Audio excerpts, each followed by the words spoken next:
เฮลโลสวัสดีครับทุกคนวันนี้ก็ไม่มีอะไรมากมายเนาะมาตลาดท่านผู้ชมมาตลาดลาวนาเมียวท่านผู้ชมเห็นเขาเครื่องขายของหลายอย่างเลยท่านผู้ชมไม่ว่าจะเป็นหมากไม้ผักอีหยังต่างๆหรือหนูก็ห้องมีเบิดเลยทุกคนเดี๋ยวเราจะเลาะทายไปเลยท่านผู้ชมมาดูโอ้คนกับบักหลายๆท่านผู้ชมฝากกดไลค์กดแชร์กดติดตามให้ผมด้วยนะครับท่านผู้ชมมาเกี้ยงมากอีหยังต่างๆหลายเบิดผักกาดหรือว่าจะเป็นมะเขือขิงมะปีในตลาดนัดลาวนาเมียวเนาะท่านผู้ชมมะเพชรมะเอือดเดี๋ยวเราจะถ่ายดูรอบๆให้ดูนะท่านผู้ชมคนก็หลายลาวเวียดนามซื้อเครื่องขายของผักกาดดอกผักหอมผักหยังต่างๆมันจะมีหมดในทุกอยู่ในนี้นะตลาดลาวนาเมียวผู้ใดที่มาซื้อก็มาซื้อได้แต่ตอนเช้าวันนี้ถือว่าหนาวมากท่านผู้ชม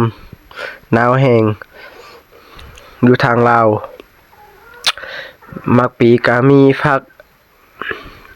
ชิงนาต่างๆหลายอย่างนะท่านผู้ชมที่เขาขายอยู่ในนี้ในตลาดเดี๋ยวจะเลาะทายให้ดูนะท่านผู้ชมว่าอันแคมๆข้างๆเนี่ยจะมีอะไรมากมายกันไหมเดี๋ยวจะมาดูโซนนี้ว่าจะมีมาร์เก็ตอีกแล้วท่านผู้ชมนี่ก็คือมาร์กแตงโมเคสโทรศัพท์ก็เต็มไปรวยมืดเลยท่านผู้ชมคนลาวก็วางกระติบไปเนาะใส่อันของกินหรือว่าซื้อของซื้อกระติบทางลาวเขาเอิ้นว่ากระติบรถจกเล็กน้อยนี่รถจกเล็กน้อยเห็นสีสูงมันก็ยากไล่อีกท่านผู้ชมจะซื้อให้มันหรือบ่นังฮาดมาโซนทางนี้ก็คือขายนังฮาดมะกล้วย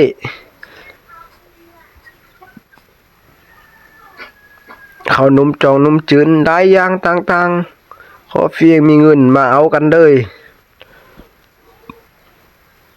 นี่เราก็ฮอกนะมะกล้วยหลายอย่างนะแอบนี่ก็คือแอบข้าวผักผู้ใดที่อยากกินก็มาซื้อเอาเด้อท่านผู้ชมแล้วก็มาโซนนี้เนาะถือว่าตลาดขายเครื่องเนาะเขาเจ้าจะขายเครื่องอยู่บนนี้นะท่านผู้ชมขายใบยูหรือว่าขายขนมจืนเนาะมาโซนนี้เดี๋ยวเราจะเข้าอันอยู่ในให้ดูนะท่านผู้ชมแวะมาทางนี้ก็คือเป็นเครื่องของเล็กน้อยอัน60-70 พันท่านผู้ชม